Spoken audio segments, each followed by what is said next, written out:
all the time on your grind, just suspended in sex. You would never take a stand. They ain't still where you sat.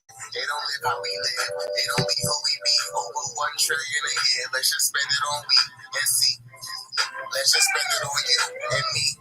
Invest in our family tree, so our grands and great grands can be financially free. Put the grants in the hands of the people in need. Plus this whole property, and let's own what we get. And let's train our own people to protect our streets. Java, that's the fourth day of Kwanzaa. All 7 days should be NBA sponsored. NFL should treat Kaepernick as a martyr or a starter. Cut a check to George Floyd daughter. That's say my name is respect. Cut the nose. Cut the check. Say my name is respect. I was blind, but now I see. I was blind, but now I see. I was blind, but now I see. BuyBlack4Life. BuyBlack4Life. Welcome, everyone.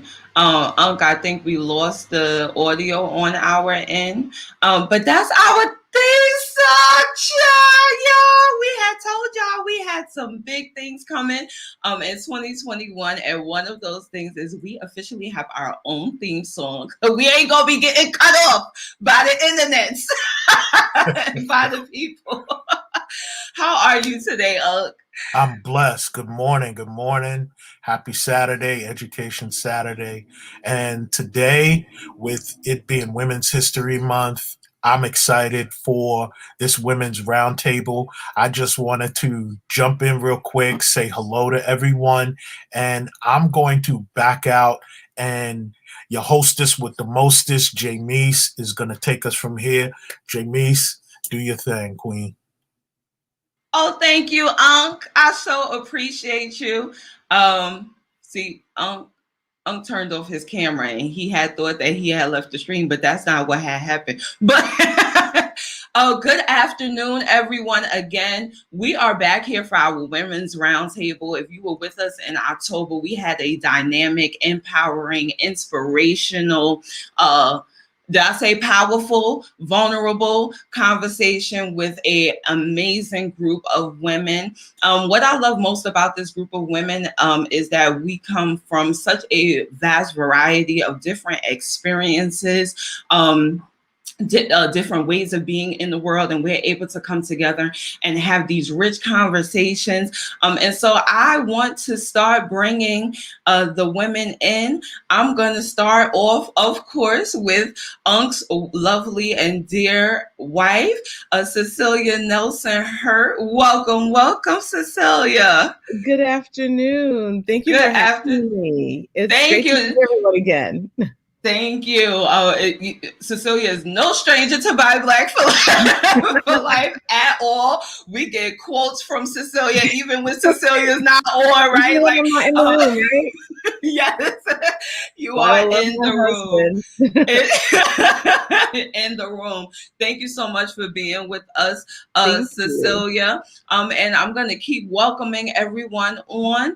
And then we're going to get started with the conversation. Next up. So let me say a little bit about Cecilia. Matter of fact, I'm going to have her say a little bit about herself. What I do know about Cecilia is, and to be honest, I don't know Cecilia that well, like person to person, right? But what I love about sisterhood is that you can be in a space with someone, right? And immediately be able to feel and see, right, what they are looking to create in the world. And so what I'm clear Cecilia is looking to create in the world is love. She has a passion for knitting, y'all. If y'all follow her on the social medias, child, you're going to see something about you're going to get that yarn. You're going to get that yarn. You're going to get that yarn. Cecilia is also a very accomplished executive is the word that I'm looking for. She is the VP of Diversity and Inclusion for a Fortune 500 company. I don't know if she would like to disclose that, but that is up to her. And she's absolutely amazing. I'll say this really quickly. There was someone that I was put in touch with, and for some reason, Cecilia just like came right in my mind, right?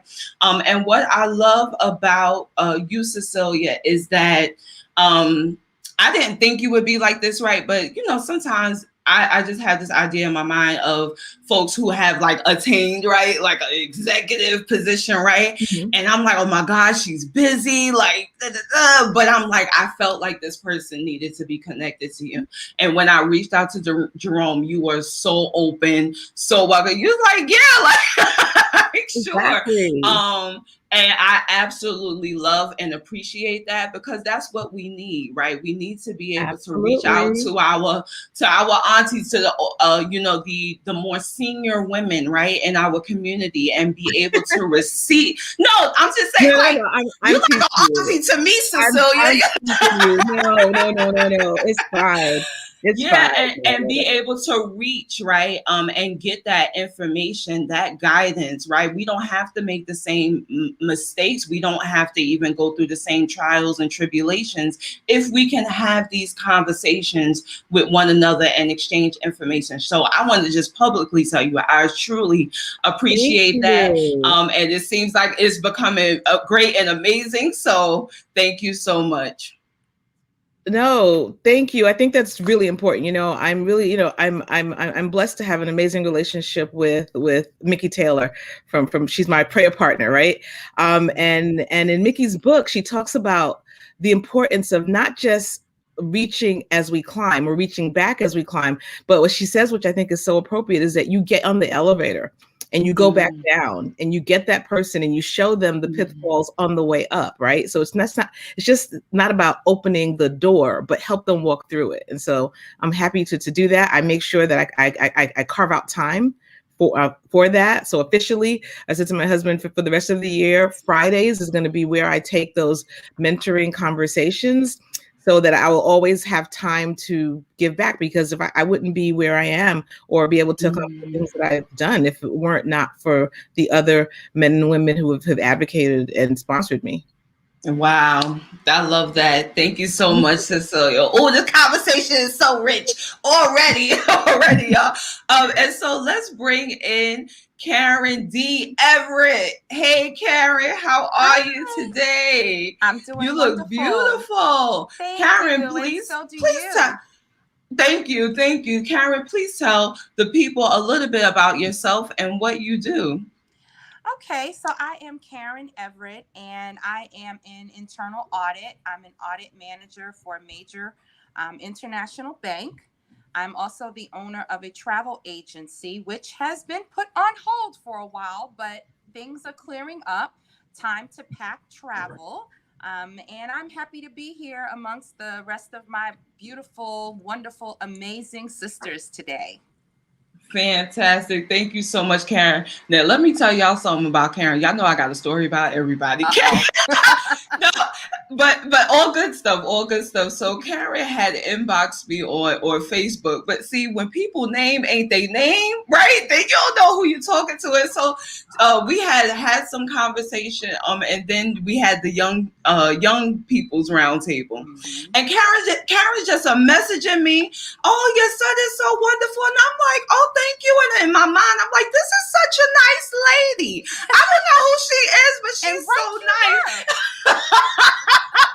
She's so nice. And then I finally realized, like, oh, that's Karen. And I sent her a message like, oh my God, that's you, Karen. Oh, Karen is absolutely wonderful, so supportive. Not only of the group, but us as individuals. She's longtime friends with Jerome and Michelle as well, who are on the BuyBlack team. And so we appreciate you being here, Karen. Speaking of the team, boom, boom, boom. We're going to bring in our two co-founders. I'm going to bring them in together. Auntie Michelle and Debbie, welcome. Hi, ladies. How are you? Debbie, looks like you're on the move. No, I actually had the vaccine, so I'm kind of in a recuperating mode. So please forgive me. I'm Gotcha. actually just sitting in the car. I'm not a good candidate for anything. So I'm pushing through everything and we just gonna make it happen. So Got thank you, you. ladies. It's good to see my role model and mentor, Miss Cecilia. You know I love me some you. You know I love me some you, girl. We go Yes. back. We go way, Yes. way back. Yes. So, when we talk about people who pave, pathways for us to stay on those roads of success, I definitely would have to say that I'm gonna just say Cece, right? So y'all know her as Cecilia, right? But I have to give homage to where it's due. And I can also say I have seen her knit in some pretty cool places, and I'm jealous. So it is my honor to be here with so many amazing, beautiful sisters. There's nothing better that I like than being involved with Buy Black for Life. I'm usually the one on at midnight, doing a little bit of chatting and doing some cleanup in the group and, taking some folks out who don't mean us any good or don't mean you any good. So but again, I'm so happy to be here with some amazing folks. My daytime job, like some of the other ones, I'm also a senior leader in a global company. I won't name it because it's not important. But what's important today is what we're going to do in the name of sisterhood and International Women's Month. So I am so excited to be here. So, hey. Come on, the GOAT. Thank you, the GOAT. We call her the GOAT around here. Thank you so much. Auntie Michelle, you want to say hello? Tell us about yourself as if we don't know who you are, but please let us know about yourself. Hey, everyone. I'm just thankful to be here again with you ladies. I love all of you, whether we speak on a regular basis or not, just the fellowship and being able to be here with you guys today is amazing. And I'm just looking forward to what this next hour or so is going to bring. And I don't, I'm like Debbie. Debbie's just so modest. She never really brags on herself. Other people have to do it. She's super humble. That's why I love her. So I'm not going to do it either. Even though I can be a little much sometimes, but today I'm going to be a little modest. Hilarious. All right, let's get the rest of the panel. Thank you, Auntie. Let's get the rest of the panel in here. Y'all remember Shez Lachey? Hey, Shez Lachey. Hey, everyone. So nice to be back. Thank you for inviting me. Welcome back. Welcome back.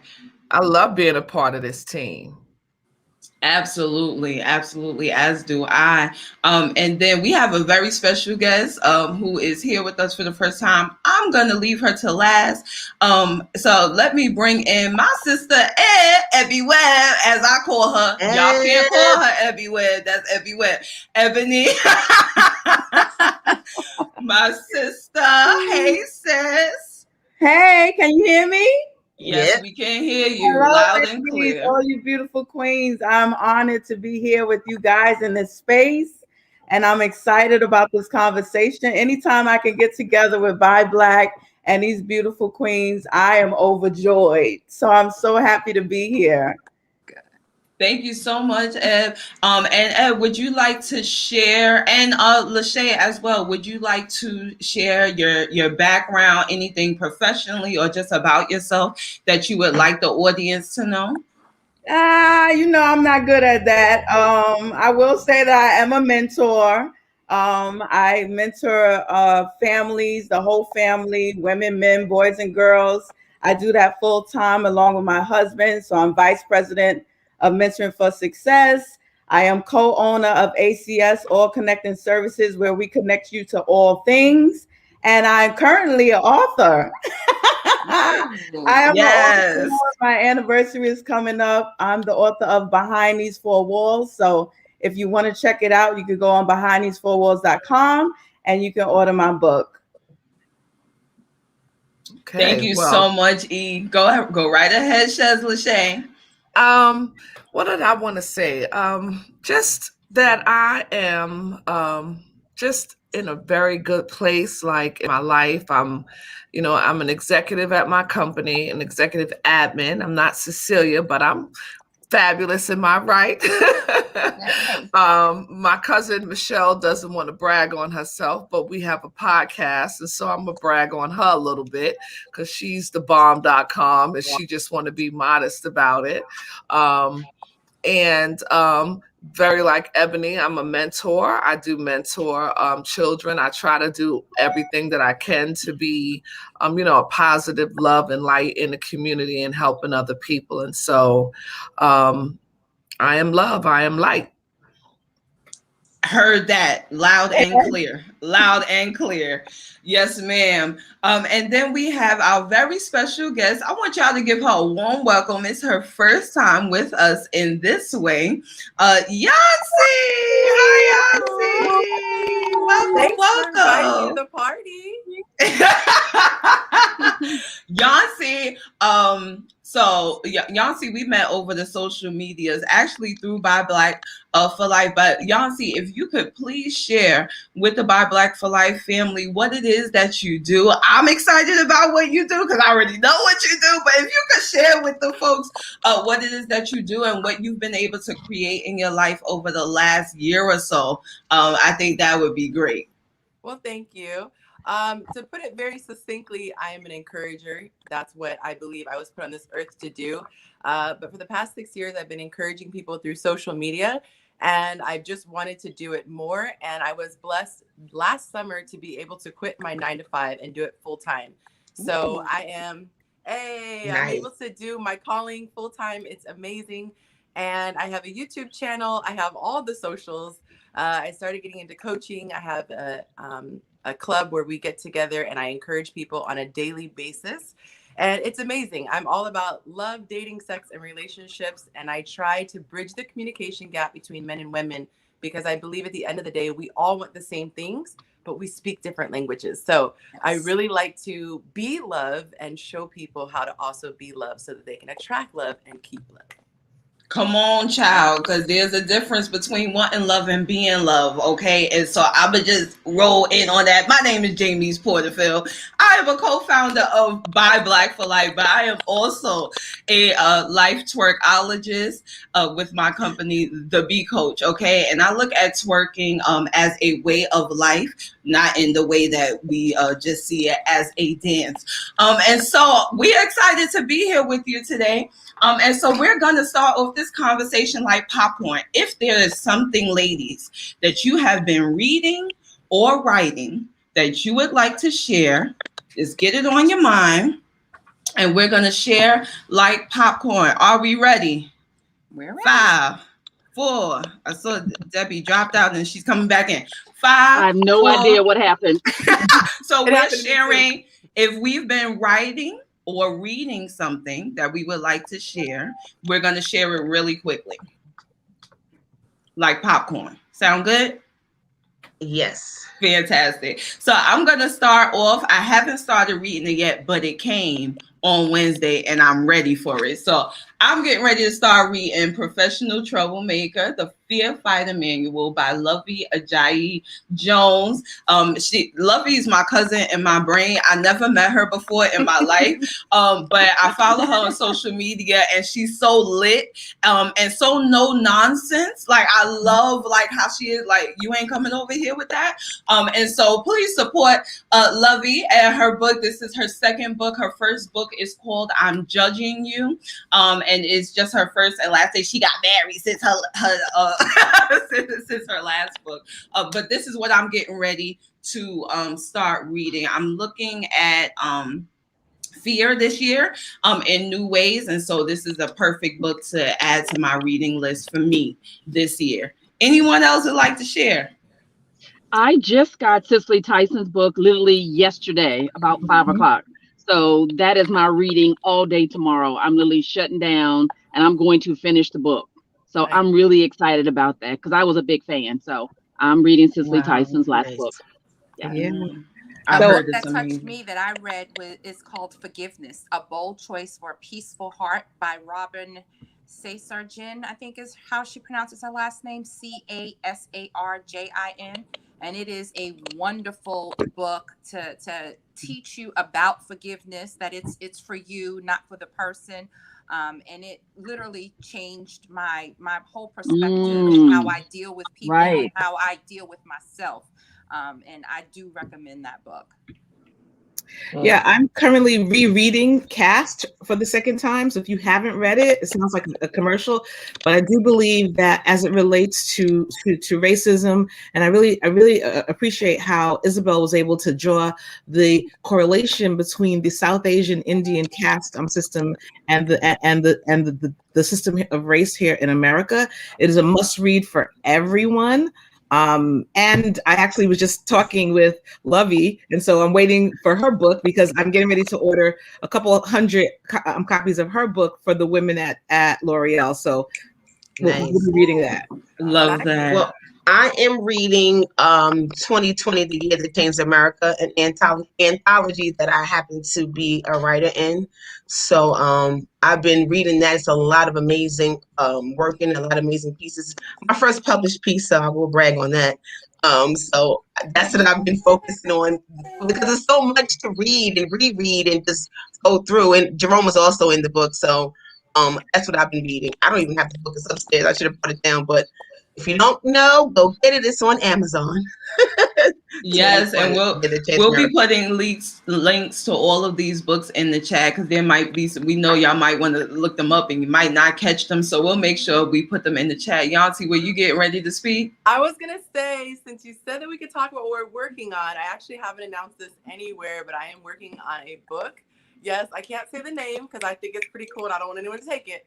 But if anyone gets on my subscription list, my email subscription list, they'll find out about it first. But I'm writing a book for anybody who wants to brainwash themselves so that they can start to live the life they've always dreamed of. I always tell people, take a Tony Robbins or an Oprah Winfrey and they swapped your life because we all have reasons why we can't do something. My body, my family, my city, whatever, my speech impediment. And I said, if you put somebody else in your body like that, do you think they'd have different results? Because it's all about the mind. So I want to give people very practical, not pie in the sky abstract, but real life, tangible things you can do every single day to radically transform your life and get out of where you are. So that's what I'm working on. Love that. Good Awesome. luck.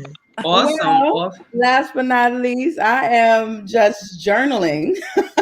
I'm not reading anything currently other than my word right now, but I am journaling, gratitude journal. My mom blessed me with this journal. She's always given me life nuggets that she don't even know when she is infusing me with more life nuggets. And so I told her I wanted to journal gratitude, and she gave me this journal, and I'm so grateful for her and the moments that I sit down and journal. If you know me, I'm very big on self-work.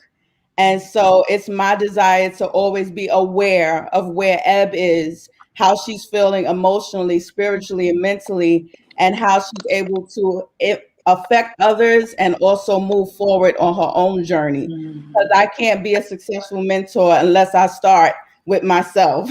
That's it. So this year, I just want to be even more aware of my feelings, my emotions, what I'm thinking intentionally, and not just letting thoughts just run through my head, and then applying that to my everyday life. So I'm grateful.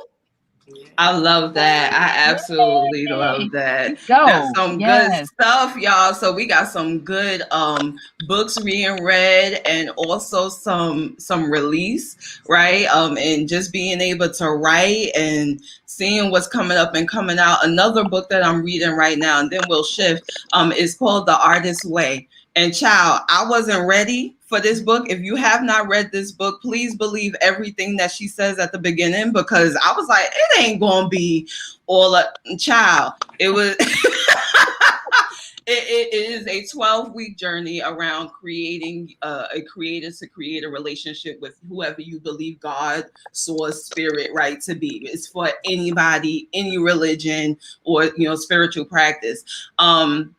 But it is absolutely amazing. And one of the tasks from that book is to write at least 3 pages every morning. So it aligns with what E is doing in her journal as well, which is absolutely amazing. And so we want to get into the meat of the conversation that we came to have today. And I know we haven't spoken since October, so we figured it would be great to are you doing tech and talking at the same time? We thought that it would be great to start off with November and just kind of catch up and see how we've been doing with what's been going on in the world. And so the first topic we want to talk about is the election. I know we have a lot of feelings, a lot of thoughts. It was a lot happening. We got Biden and Kamala Harris into their respective offices. How were you feeling? Do you remember what you were feeling? I can remember like where I was sitting, what I had on. And so what was your experience? What would you like to share amongst this group? And I'll go first. Well, for me, interestingly enough, my piece in the book, the anthology, is about the election and all my emotions surrounding it. I had a lot of anxiety because I'm not a person that's into politics, and I'm not a person that's really into the government and you know, their place in our lives. But I was anxious because I just wanted Trump out. So I cared, but I didn't care. I wanted Trump out. And then when it was over and Trump was out and Biden and Kamala were elected, I was excited about having a Black woman as a vice president, but I wasn't that excited about the office of the presidency. Like, I could have taken it or left it, honestly, because I'm just not into it. But I just was, anything black women, I'm here for it. And I was more excited about that. And my anxiety was released because Trump was gone. That's what I really wanted, was Trump to be gone. So those were my feelings about it, you know, in a nutshell. I'd say for me, this is Debbie again. I think I'd have to add another person in there. And for me, that's Stacey Abrams, right? I don't think we would be where we're at right now when it comes to voting, even though she represented, you know, the state of Georgia. I think her voice transcended across all the states, right? It made us want to get out and exercise our vote. So I would add Stacey Abrams. I mean, a proud HBCU alumni. And then I have Kamala, who we both went to Howard. So, you know, I was like double excited, like, wait a minute. She didn't go to Harvard first, you know, nothing against the Ivy League schools, but you know, when you're a proud HBCU alumni and you get somebody who gets to the second highest place, right, in the world's most powerful country, us, that really said something to me. Yeah, I was glad to get, you know, number 45 out, but the fact that there was a woman who looked like me, right, who was going to be number 2, I think that was just, you know, and I have been watching her journey, but Stacey Abrams, I would definitely have to add into the mix as another Black woman that I was so proud of and watching her journey. But it was, I believe, you know, the same thing that you just said, Michelle, was a sense of relief. I felt that something else was coming. I didn't know, but it's like in my belly, I was getting ready to give birth to something that I didn't know what it was. And it was a strange feeling. It's like, is it going to be good, bad, happy, or sad? I didn't know about, you know, what was going to come, but I was feeling something. I'm like, this is just not going to be good for the country, right? Not that it wasn't good for us as people of color, but we are not the majority. So I knew something was festering. And I thought maybe it would be something that we could all get through real quick and we move on to the next level. But I had that level of anxiety, but I also had extreme happiness that somebody from Howard or any Black college can make it up to the level that she did. So I had some happy moments.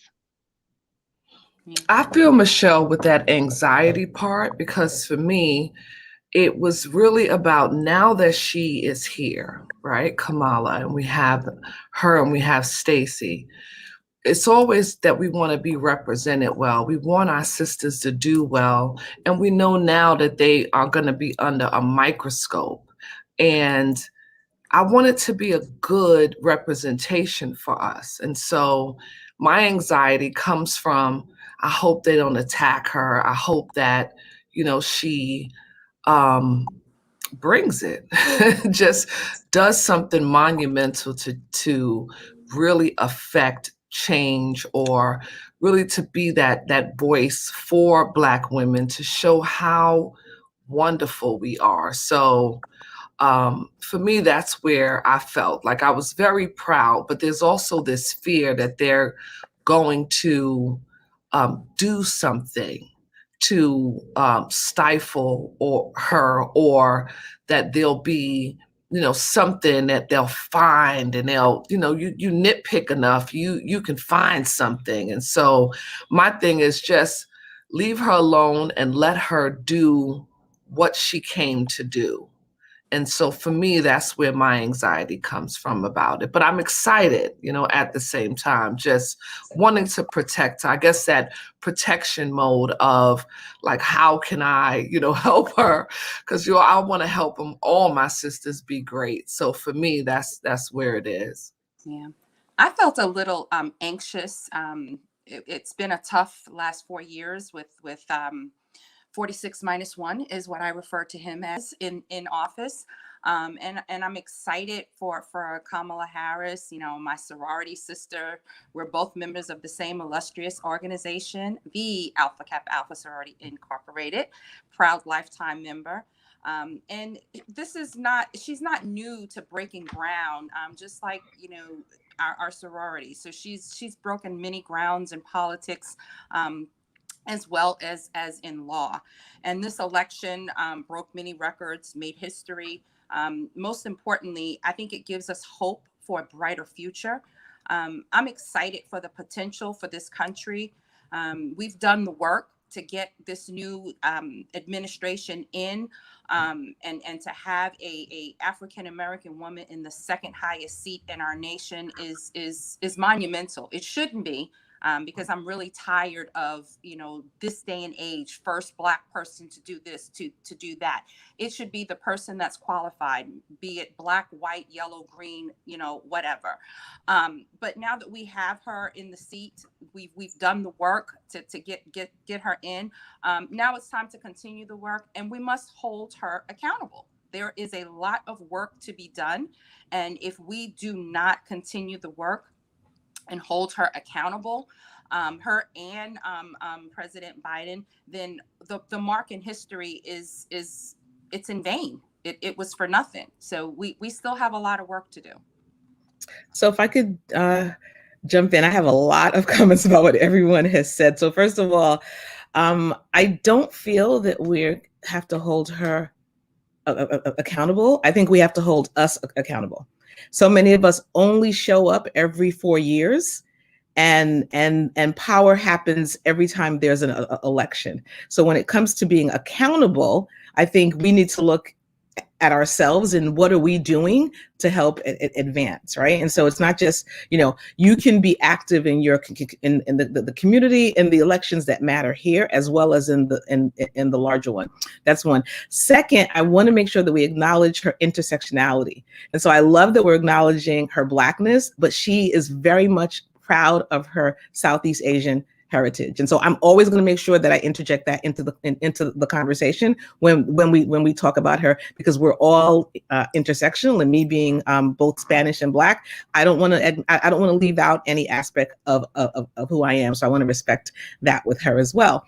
And then finally, I look at the election as the season. Right? So there's what happened on the election day, which really didn't solve or answer anything, right, up until when they certified the election. So that whole season was a variety of stop the vote, stop the count, everything that we had to deal with as a people. And so for me, it was a rough time, because again, I sit in a seat where I have to support our marginalized employees. And so, making sure that our employees have that psychological safety, but also for myself. And so for me, what I walked away with, the angst, even when it was certified that they had won the election, Biden and Harris, I still sat and I still sit with the realization that more white people, more white women voted for Trump in this election, knowing all that we know, seeing all that we've seen, than they did the first time around. So what I can't help but unsee is the systemic racism that is pervasive around us day to day, right? And so, living in New York, I'm looking at everybody, like, did you vote? Because I assumed that you thought like I did, that you vote like I did. And so what was very unclear to me is people say one thing on the way into the ballot booth, and when they get in the booth, they vote how they really feel. And a lot of people voted from a standpoint of self-interest of whiteness. And for white women, they voted over their whiteness, over their gender. And so for me, I'm very troubled by the work that is in front of us to continue to support Biden and Harris, to have them push their goals forward, if that makes sense to everybody. Yeah, thank you to all of you for what you shared. I'm like Cecilia. No, for real. I be side-eyeing people. I moved down south, and I really, I'm realizing how, when we think about this election, and as you said, thinking about the fact that I think it's like 71 million people in this country, even after the 4 years. And let's talk about this, because 45 wasn't just terrible for those 4 years. He been terrible. His life. Right, like he been terrible. And any of us who are New Yorkers, we know his role in the Central Park Five. We know his role with labor unions and what he has said about certain demographics, and like all of these kinds of things. And so I am just appalled, I think, really, that people would still vote for him. And it's not even, I know inherently in this country, we have this conversation of black and white, right? But at this point, it's like humanity. Like, who are you as a person that you would be okay with voting for someone who this is what they stand for? Like, really? And that's really how I be looking at people. Really? When I see, stickers and things of that nature, really? Like, is this really what you're doing? And then as a Christian, I'll take it a step further. As a Christian, to see so many leaders, people that I know, like, that I grew up on, right? Supporting that foolishness, that hatred, right? It was just, and to say, oh, he has Christian values. Where? Can somebody please tell me where? So those are like really my raw thoughts. And I stayed up all night on election night, because the last election I went to sleep. And I felt like I did something by going to sleep, and then I woke up. No, for real.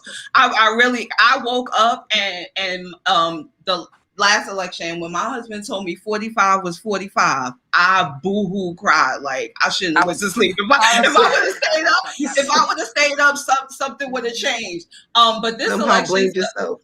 Yeah, I did. And this election, of course, we've been in conversation in different groups and networks that we're in. And so I was having a conversation with someone, and they were sharing with me that last election, they woke up and asked themselves, who am I being on the planet that would allow 45 to be 45? Right. And so this election, I've been, this past major election, I'll call it, I've been very present to who do I get to be, right? Who do I get to be as a person, as a mother, as a wife, as someone in the community, as someone new to this community, right? Because that's a very real thing too, right? Going to a new community and figuring out who everybody is and how the city local government works. But who do I get to be so that people like 45, right, can they get stifled, they get snuffed out, right? And not as they are living, but that type of ideology, that thinking, right, gets snuffed out, because I'm more we're more powerful than that, right? Light is more powerful than darkness. And so that's the conversation that I've been in around that. Child, it was a lot. Jamie, I just Yes. wanted to add in, for me, it was more of a spiritual win, a victor spiritually for me. I, like Michelle, I'm not heavy into politics. Jamie, you know that. You kind of put me on and keep me in the loop when it comes to that. But for me, the kingdom, the what I like to call the Trump kingdom, needed to come down and be annihilated. And for me, that was the beginning. I felt such relief to see the unity that was displayed, on that day of the ceremony, such unity, and finally having a sense of coming together after 4 years of being separated and constantly reminded of how we're not together and that we shouldn't be together. Racism is a spirit. We are all spirit first. We are spirit. We have a soul. We live in a body. So racism for me is a spirit, and it's a spiritual war. And so I did feel a huge sense of relief. I think unity is always a great place to start. I don't know exactly what's coming ahead, but I do think that unity is a great place to start. So I basically felt, relief. Yeah. Yeah. Thanks for sharing that, Ed. I think that I know for me, I teeter and totter, right? Like I teeter and totter because while I've heard, and I think this is bringing it forward a little bit too, while we've heard the calls for unity, right? And things of that, and now 45 no longer being in the picture in the way that he was, even though he's still in the picture. Right. I also, on the other hand, I also see, I think what I'm trying to say is I also wonder, right, what that unity is really gonna look like. Right. Exactly. When we're not just talking about it, when we're being it, right? What does that actually look like? And it brings me present to the work, right, that gets to be done on all sides of this spectrum, right? Because we all individually have biases, right? Like it's just a part of our human experience. And so I'm very curious as to what this process of unifying actually looks like. Yes. Right. And like when are we actually going to do it? Like, when is it actually going to happen? Because we've had several movements, right? And for example, the civil rights movement, right, where there were all different types of people fighting for the same thing. But I really wonder what it looks like. And I know for me as a person, I'm not a frontline person. That's just not my makeup. And so I'm looking at how I can be of support to those frontline people, right? So that they can do what they're here to do, and I can still have my place in creating unity. I think another thing that it brought about, at least for me, is education about our our system, because a lot of people sit back and they think that office of president and vice president is all powerful and they can do everything. A lot of people learn for the first time that the power starts in your community, in your state, and it moves on from there. So I'm just excited about the outlook and the future, because a lot of knowledge has been gained from watching the last 4 years unfold, as well as the process of getting elected now. And so again, I say that it's time to hold everyone accountable. Her, Biden, and even ourselves, as Cecilia mentioned, it's time for everyone to get out there and continue the work. It doesn't stop because we saw a change of power and we think that that's the end all and be all. It doesn't stop. We still have a lot of work to do, and it's time for us to get out there and do the work.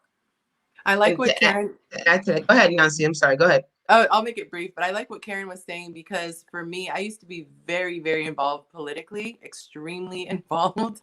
But I saw things that it got way too real. And so I just decided to back out, one for my safety and just other reasons. Like it's like the movies, y'all, when you really get in the underbelly of things. But what Karen says is absolutely true, and that's the reason why I was so ecstatic when I learned about Buy Black, because I came in as a big fan and and came in, speaking to Jerome and Jamie's. But I will say this: I think that one of the biggest things that we can do as a community, because Jamie was saying, well, I'm not a frontlines person, but in your own right, you are, because when we create economic power, which if you're familiar with Dr. Claude Anderson, his theory of powernomics, to me, that's the thing that is most impactful. And I don't want to say I'm apathetic when it comes to politics because of what I've seen, although I'm a little bit. I'm realistic. And that's exactly what Karen was saying, that it's just an office and it doesn't matter. I say this jokingly because obviously if he's Jesus, he's Jesus. But if Jesus was himself in the seat of politics, if he did not use supernatural power, he could not, have the type of change that we would want him to have, because the way things are set up, you have to go through so many channels and processes, and people owe favors. And that's why it gets frustrating for me. But if we have power within our economy, money talks. And all the other communities that we know, oh, don't say this because this group will cancel you. And this group, we need to be that group that has cancel power. We need to be that group that says, I can't just kill a Breonna Taylor and move on with our life. I can't lay on somebody's knee and think there's going to be no repercussions. So to me, this being in a group like this is more powerful than holding a seat at some points, because we have to become the people with the power. And we do that through lobbying, just like everybody else who has powerful communities. So that's my little soapbox 2 cents. And thank you, Yancy. I know Michelle wanted to jump in, and then Ev. Yeah, I feel like the work is just beginning. What these last 4 years have taught us is that our vote is important. And I'm going to say and be honest that I was so conflicted about even voting this time. I was like, I'm not voting because it doesn't matter. My vote doesn't matter. That was all of my. I had so many thoughts in my head. Like, of course, I did vote, but like Jamie said, she went to sleep and woke up and and Trump was in office. So it's like those who were sleeping didn't vote. That's the reason why he was in office. So I was conflicted. I'm no longer conflicted, and I do believe that my vote matters. But I also feel like this whole thing is more spiritual than anything. This is a spiritual battle right now that we're in. And it's not about the office, who's in the office. It's about your spiritual relationship at this point. And that's going to take us to the next level.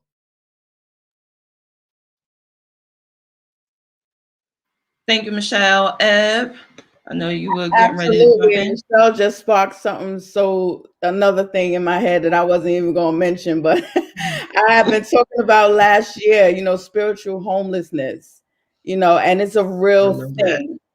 And until we find our spiritual home and get grounded and get centered spiritually, we're always going to be having this conversation, in my opinion. So I just wanted to piggyback on that. I totally agree with all of you. I wanted to go back to what Cecilia said, that it starts with us. And so unity, to me, starts with us. I'm not a frontliner, so to speak, either, but I agree with Yancy. We really all are frontliners. And so unity in our homes, like we got to start with what we can touch, what's available to us, just unity in your household. Like, can we start there? And then our communities and our loved ones and those who we mentor, and then our professional environments. We have to start with us. So I think that if we're going to see a significant change, it has to come from us stepping it up.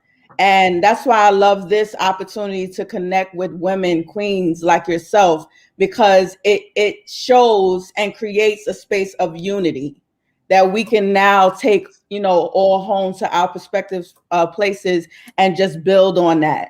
But women in general, just us being more conscious. And this year, this word awareness has just been down in my spirit. Just be aware to be unified as women, building each other up on purpose and be intentional about the roles that we play in each other's lives. So I just wanted to add on to Cecilia. It really starts with us. Yeah, if I could say, and it's true, because even when I have the opportunity and as part of my role, I get to teach about diversity and inclusion and bias. And so I say in every situation, it's like, you can't just come to one class, one 90-minute, one 3-hour class and say, I'm done, I'm different. What do you go home and teach your kids? Right, because that's who's paying attention. And so the whole I don't see color, I see people as people. No, you need to see color, and you need to start teaching racism to your children early, because they are benefiting from it if they're not a person of color, right? And so being able to have those conversations with yourself, right, is really important, because you can't change anything if you don't change your heart and mind.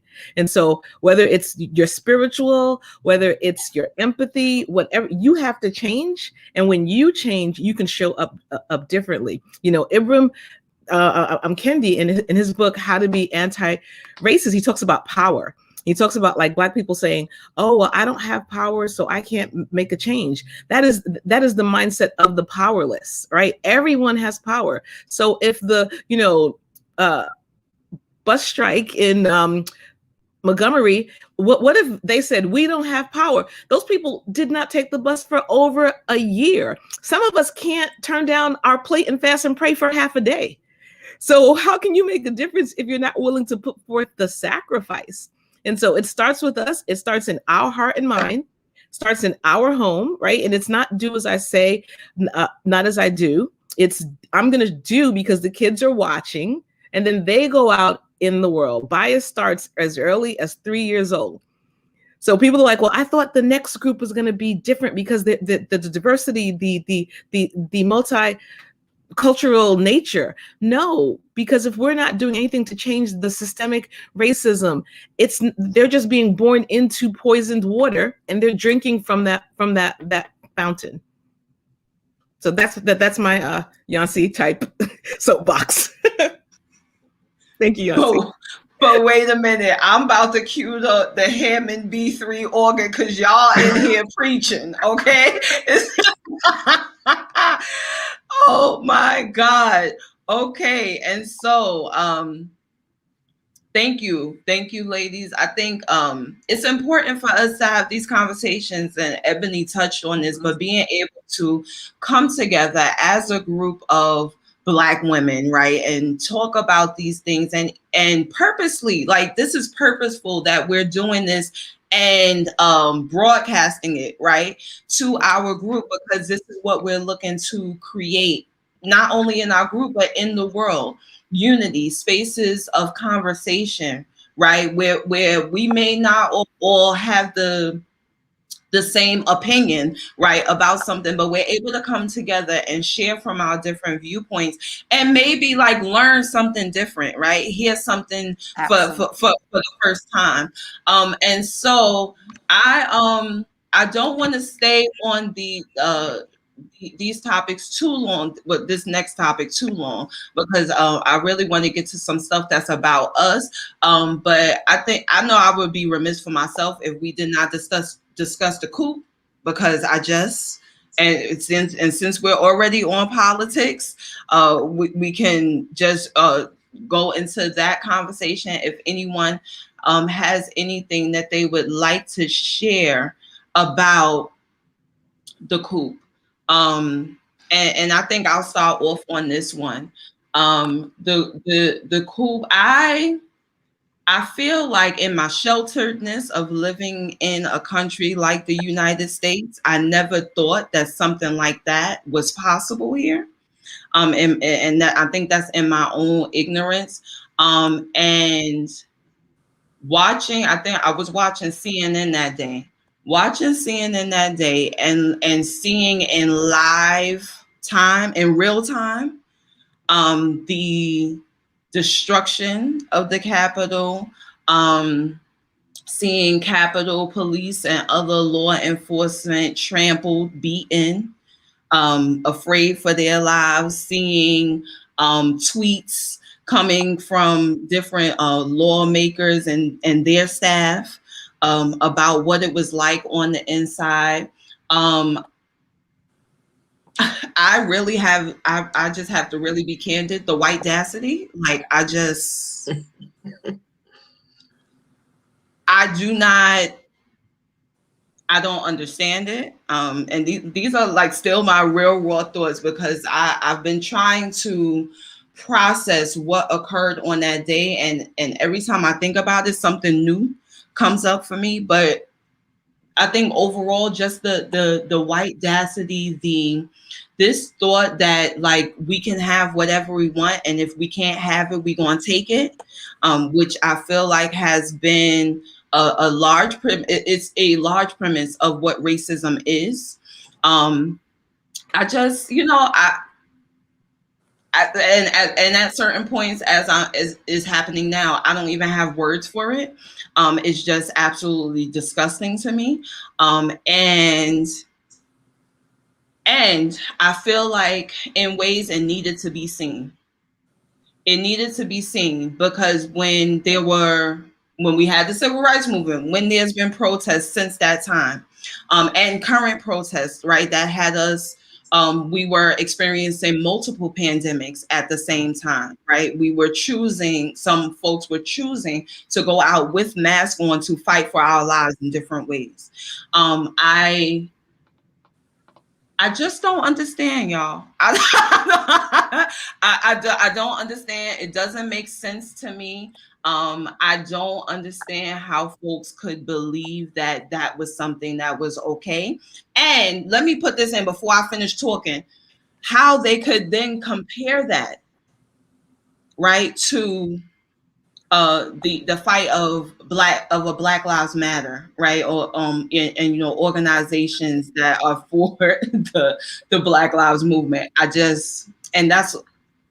just start it off there. I'm gonna leave it there like that, open and raw, and just it is what it is. Go right ahead, Cecilia. Yeah, so I'm gonna try to not be. So I wasn't surprised, right? I was disgusted, but I was not surprised. So we had Charlottesville, right? That wasn't that long ago. I love your word, the white dacity. Right? But if you were raised and you grew up all your life with your behavior and your attitudes being reinforced in every aspect, every corner of your life, you have no other way to think of but your entitlement and privilege. And so when your entitlement and privilege is threatened, it becomes pie. So me having to share my pie means there's less pie for me, right? And so that notion and fear, right? It's the fear that triggered that behavior. So I wasn't shocked. One of my favorite memes that I saw after when people who had participated started to get arrested, right, was the meme that said, "Now you understand why your grandfather wore a hood." Right? Because the fact that they were emboldened. And so one of my colleagues takes the Long Island Railroad with somebody, and he was very shocked to find out this person had participated in the coup, as you're calling it, right? So there were law officers participating on the opposite side. And it goes back to the entitlement and the privilege, and it's just the manifestation of the, it's like, if I don't take care of my health, and I don't do all these things, and then I end up sick, right? It's not that I ended up sick, it's that I did all these things to not take care of my health. And so the disease of racism, of all of the isms, right? It didn't just show up on January 6th. It's the manifestation. And it didn't go away on January 7th. Yeah. So it's still, whether they're public with it, whether we now know, right? And so it's what I appreciate about explicit bias. I see you coming. I appreciate driving by and seeing your Trump flag. It's triggering, but at least now I know. Prior to that, I didn't see anything. I just saw you, and I didn't know. And if you behaved in a way that was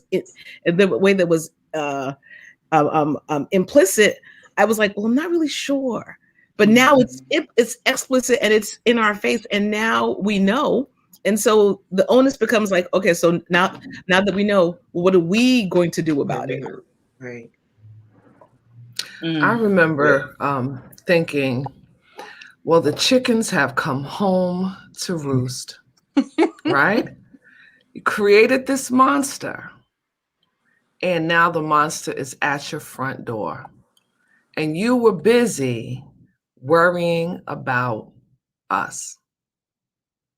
And that's where I sat with it. Like, not that it doesn't belong to Black people as well, you know, or other races, but we're looking at this absolutely privileged mentality of, if you don't give me what I want, I'm going to tear this house apart, like a spoiled child having a temper tantrum. And it was very hard to watch. It was very hard to see, you know, just such a large group of people sharing this mentality. And yeah, it has me looking at people sideways, right? Because I and it's sad because I love the idea that we are all unified as women. But then I'm kind of looking at my white sisters like, maybe not you, right? Because you're showing me different. And it's such a sad feeling because as women, as women of any race, there are certain things that we suffer together that we should be unified on. But race is a separator, right? The idea of privilege, that you're more privileged than I am. And therefore, you don't want to be on this side of the line with me, has me looking at you sideways. So it wasn't surprising, but yeah, I kind of sat back like, okay, now y'all see what we know. What you gonna do about it? That's exactly what I felt like. And Karen, I'll let you go real quick. That's exactly what I felt like.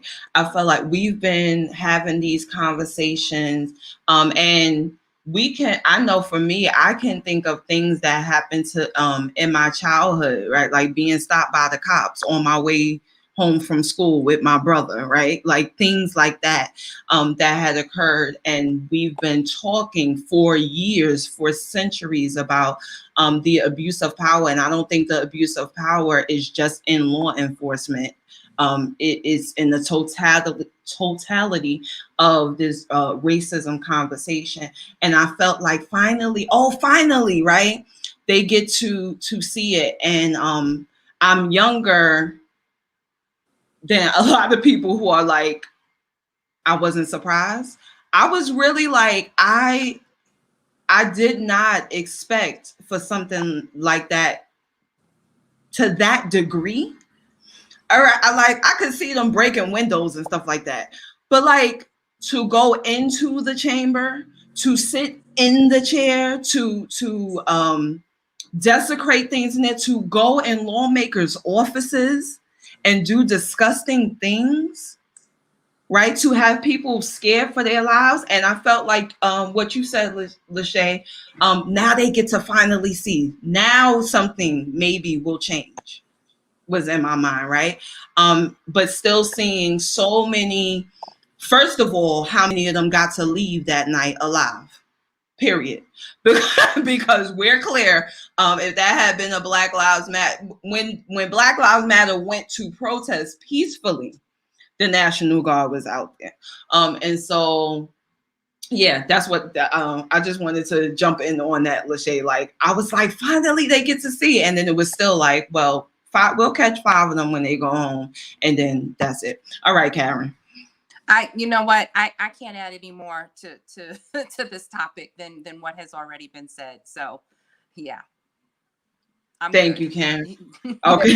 That's what I was gonna say. You guys have pretty much said it all. For me, it was just animalistic behavior. I saw a bunch of animals. Um, I have no other words for it, and my mouth was wide open of just being animals. And deficient, in their soul and spirit, and just people who have to be so lost. For me, it's like these people got to be so lost that you would bring yourself to that level of behavior, or stoop down, I should say, to that behavior. It was just a bunch of animals. It was disgusting. And I did feel like, because I do have friends from all races, like I have white friends, I have Indian friends, I have Spanish friends, right? And so I do feel like it was an eye opener, almost a level of embarrassment. Because it's like, we know we feel this way, and we talk about it in our homes, and we talk, you know what I mean? But we always are able to be, how you say, to have our racism under control, so to speak. To ride the line but not cross the line. And to me, that day was a display of them clearly crossing the line and showing what really is going on the inside. It was just an outward performance of that. So I did feel from, people that I'm around, a level of embarrassment. Even though they were not Black, they too were embarrassed. So for me, yeah, for me, that was a good thing. Because it opens the door to let you see, like, this is something that you should pay attention to. You might not be a racist yourself, so to speak, but you need to be aware that me, your friend, as a Black woman, this is something that I do have to deal with. And so let's have that conversation, because we can still be friends as long as we're understanding each other's position.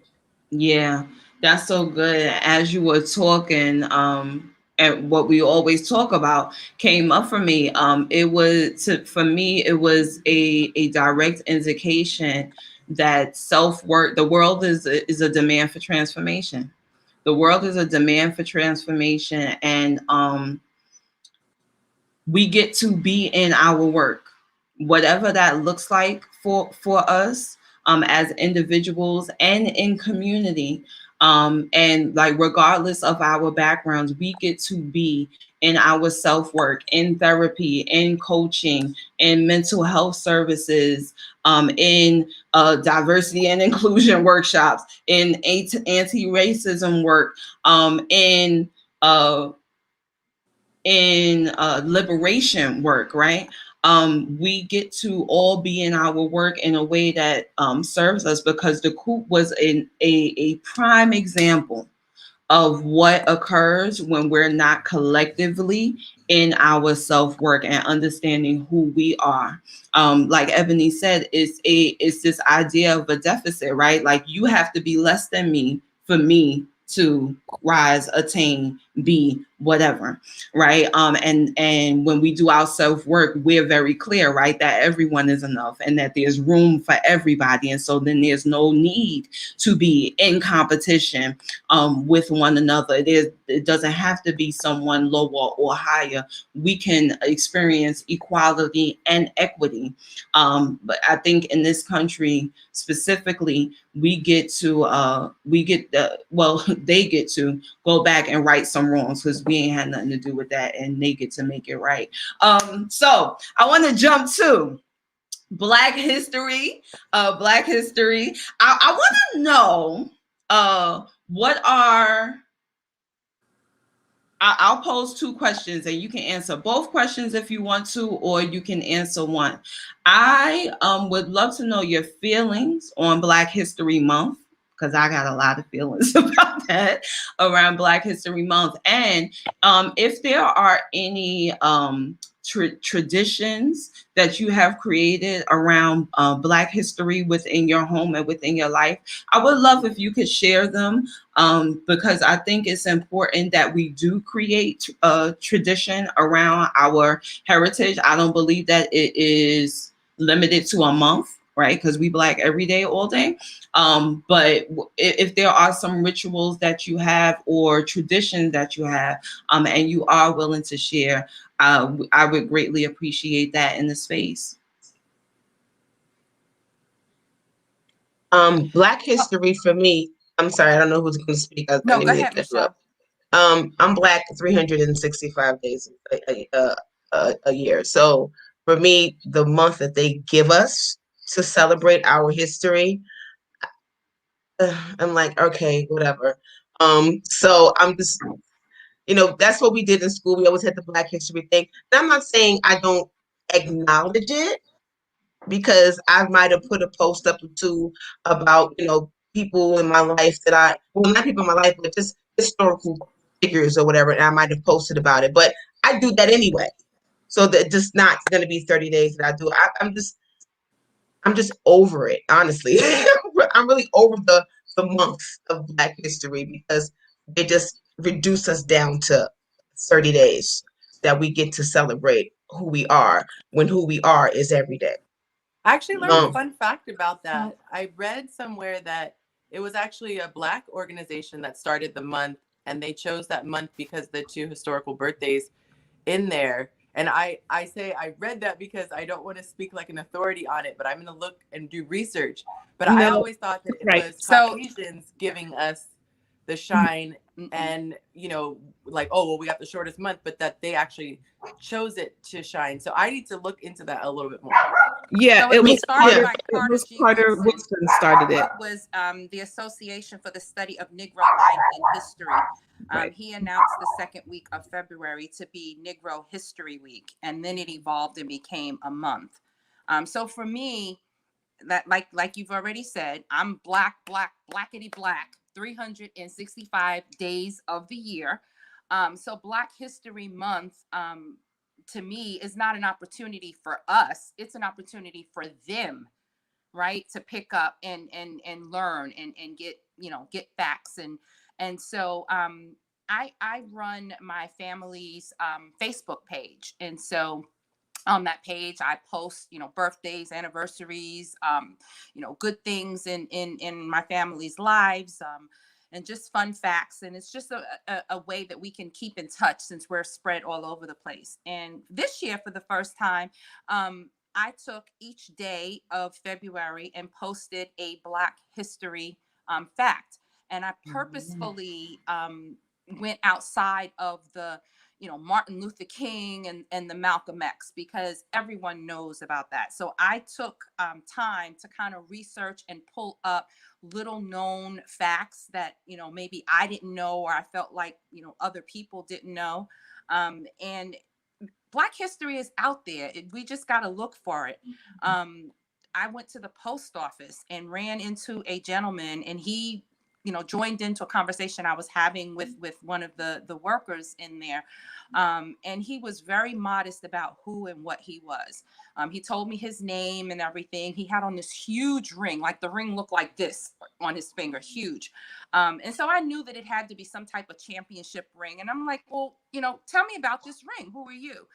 Come to find out, this gentleman, William Wilson, is the only and was first, obviously if he's the only African American to win a championship in NASCAR. We all know NASCAR is a white sport, and we are just now coming into the sport. Well, this man won a championship years and years ago, and right now I do not remember the year, but his name is William Wilson, and he was part of the pit crew. And he has several of these huge championship rings. I went home and researched him, looked him up, and was amazed, and then reached out to him to let him know. Now he's retired from NASCAR, and he is one of the top suit designers, custom suit makers for the stars. And he's standing online in the post office along with me, and he didn't want to tell his own story. So I took great pride in sharing that, with my family. There are a lot of things out there. We are some wonderful, amazing people, just like everyone else. And so again, for me, Black History Month, that 27, 28 days that they give us. We should take everything. We should take every day to do that. But that is more for them than for me. And that's how I look at it. Right. Yeah, I would have to agree with Karen. I have the same approach. One, I don't think, again, because I know the history of it. I know it wasn't given to us, right? We established it to take some time for us to acknowledge. And so for me, Black History Month is to be intentional. So yes, we're Black 365 days of the year, but the average Black person doesn't even do the things that they need to do to support and amplify the other 11 months out of the year. So if we need to be intentional with Kwanzaa, be intentional with Black Lives Matter and Buy Black, I look at it as an opportunity for us to bring attention and awareness to others. And so for me, in the role that I have, I get to carve out the curriculum for 11,000 people, which then is amplified in other countries. The other thing that we need to realize is that the Black experience is not a monolith, right? And so we tend to assume that everybody knows. And if you come from another country, if you come from Africa, if you come from Latin America, if you come from the Caribbean, the American Black history experience is not your narrative. So I even look at that as an opportunity to educate them, because a lot of times when you speak to, and I don't mean to speak in a broad term, but when I talk to my employees directly from Africa, they're like, they don't understand because it's not their lived truth. And so by using the intentionality of the month, we can educate and bring awareness and celebrate, right? So for us, it's to celebrate, because there's a lot of Black people who don't even know for themselves. And then we can educate those who don't know and bring significant awareness.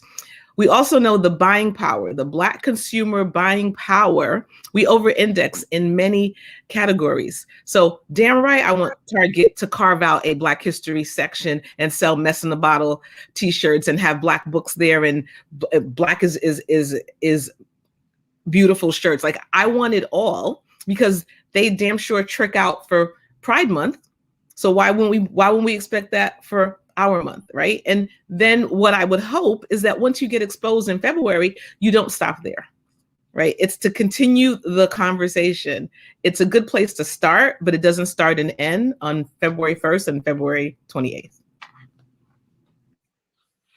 I know for me, I have always learned something that I didn't know before.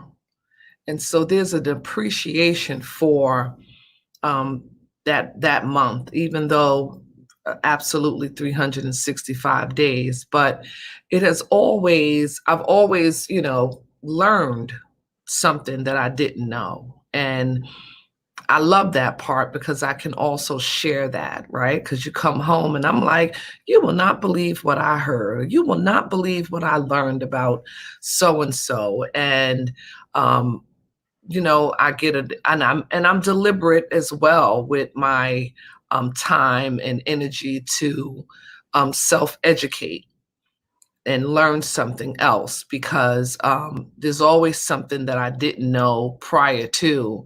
And having that spotlight on the month for me is an opportunity for me to be very mindful and intentional about elevating my thought process and learning something, so that when I do have a conversation with someone who doesn't know, I have just that much more ammo to be able to share knowledge that I have about our history.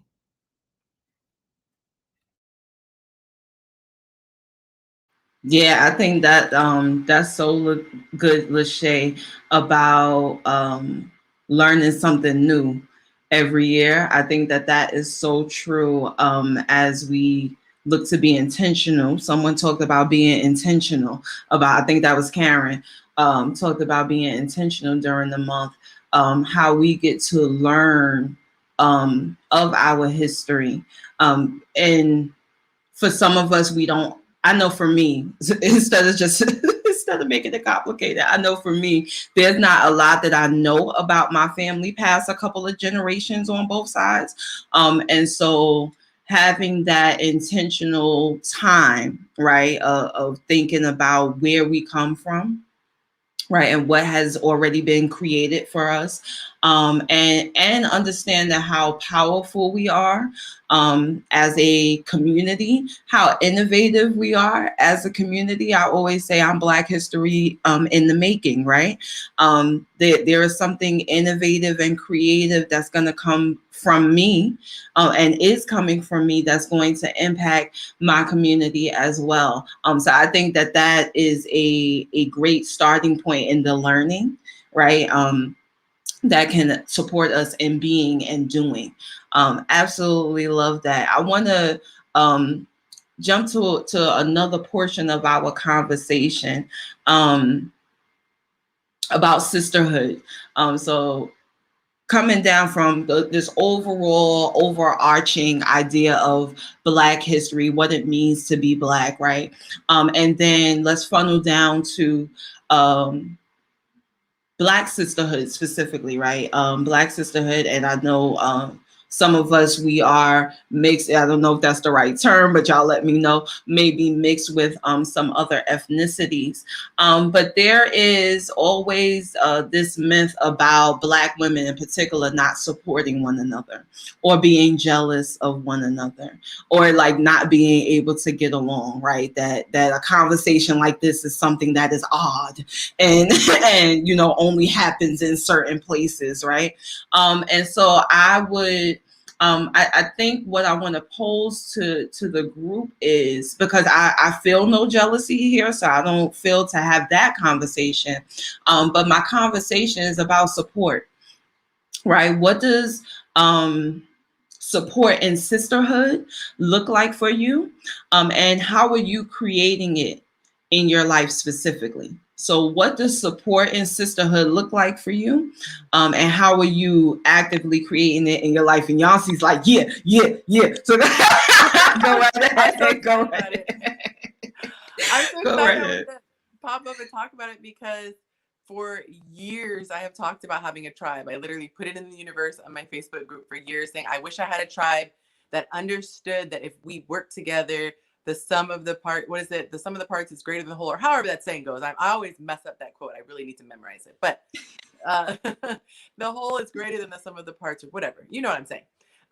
And so I reached out to some influencers online who were in the same area as me. And it's a mix. It's not all women, but there are still women in there. And it was amazing because they all responded positively. And it has been so cool, because somebody was saying this earlier. I think it was Cecilia, about when you rise up, still come back down, and then show people the way. And so I've been blessed to have a coach who works with me, and he is amazing. He saved me years on my journey, just teaching me the ropes, and I don't have to figure things out on my own. And so I wanted to go back and share with my peers and say, hey guys, you're making amazing content. Did you know this? And I had one girl do something, and she ended up getting 200 followers because of it, and thousands of views on one of her posts. And it's just such a good feeling knowing that I can help someone, because people like Jerome, people like Jamie, people like a good friend of mine, Terry Simmons, they've helped me. And it was so foreign to me that there was no handout. There was no obligation. And we're often taught that when somebody helps you, there's going to be some string attached. Get ready, especially if it comes from a man, shall we say. So to see people just on principle want to help out, it gave me the idea to want to give back. So that's what it means to me, is not a handout per se, because we all trying to eat and we still have to earn a living. But when you can work with each other and find a collaboration, I think that's where we can really help each other. And so with the content creators, although I'm sharing with them and regurgitating what my coaches taught me, they have come on to my YouTube channel and shared great information with my people, because we all share the same audience, and they reposted my content, things like that. So it's a give. And I feel like in every situation, there's a way that we can mutually help each other. And I think that, I'll close with that, I think that's what we as a community can learn from other communities, is that a lot of times if we see someone who's made it, in our eyes, we just have a handout mentality. Will give to me because now you've reached the mountaintop, as opposed to coming with, I don't have this, but I do have this. So I can, I can share, I can do this and what have you. So that those collaborations. So to me, it's finding people sometimes in your own lane, in your own niche, collaborating, because like you said, that pie is endless. Even if we all have a slice, there are billions of people in the world. We're not going to take away from each other. Yeah, that's I love good. that. I think for me, and Yancy said a lot, bartering, right? Because that's what you're talking about, bringing your talents to the table with someone who has different talents and having the ability to elevate each other. And being a mentor, finding someone that's younger than you and building that relationship so that they're better for having you in their lives. And certainly younger people are always teaching, right? They don't even know that they're teaching, but they're always in a place to teach, provided that we continue to be in a place of learning. And so I like to think that I am being a vessel for my sisters that come to me. I've been blessed with a tribe from very, very young. I don't know what it's like to live in a place of jealousy, or you have to do something in order for that person to do something for you. And that has put me in a space where I'm open to give of myself, right? And I just do. And I just believe that it's going to always come back to me from somewhere else, and not necessarily from the person or the situation that I'm giving in. And in that sense, I've always been assisted in whatever it is that I need, right? It humbles me sometimes when I do finally speak up and say I need help, or I'm or whatever it is. The amount of sisters that show up blow me away. And and when it happens, I say it's because I've been that same person. And so the universe just gives me what I give. And so if you put yourself in a place of love and genuinely wanting to help your sisters and elevate them, that's all that you'll receive. And I just I don't know, I love my sisters. I think we're the dopest thing going on. So I get hyped like, woo! I'm one of those with a bullhorn every time I see a sister do something in a loving and great way. So yeah, it's a I beautiful love thing. that. Yeah. No, I love that. If I could, go ahead. No, go ahead, Cecilia. Yeah. No, I love that. Seeing her celebrate doesn't take away from you, right? So her success is not your failure. And a candle loses nothing by lighting another candle. And so I'm going to quote Mickey again.